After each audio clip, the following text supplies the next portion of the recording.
যারা মাসিক বেতনে কর্ম করে তাদের নির্দিষ্ট একটা সময় থাকে, যেমন 10টা থেকে 5টা অফিসিয়াল টাইম। সে যদি ব্যক্তিগত কাজে অফিসে পরে আসে বা আগে চলে যায়, তাহলে সেক্ষেত্রে বেতন নেওয়াটা কতটুকু হালাল হবে? খুবই দরকারি প্রশ্ন। আমাদের অনেক ভাইরা আছেন, চাকরি করেন বিভিন্ন কোম্পানিতে, সরকারি বেসরকারি প্রতিষ্ঠানে। যেই কয় ঘন্টার ডিউটির জন্য আপনি চুক্তিবদ্ধ, ওই কয় ঘন্টার ডিউটি যদি আপনি ফাঁকি দেন, পরে আসেন, আগে চলে যান, আর কাজের ফাঁকে নিজের কাজ কাম করেন, মোবাইল টিপাটিপি করেন, ফাঁকি ঝুঁকি দেন, তাহলে তাদের ওই ফাঁকি ঝুঁকি দেওয়ার সময়টার যে ইনকামটা, ওটা হারাম হবে। সেই ইনকামটা কি হবে? হারাম হবে।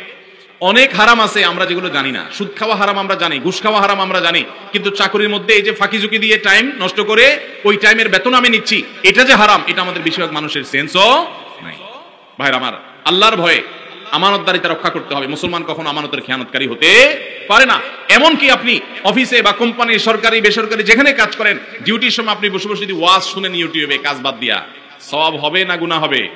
কোরআন তেলাওয়াতও যদি শুনেন, সওয়াব হবে না গুনাহ হবে? ইমানদার কখনো সিসি ক্যামেরাকে ভয় পাবে না, ইমানদার ভয় পাবে কাকে? আল্লাহ রাব্বুল আলামিনকে।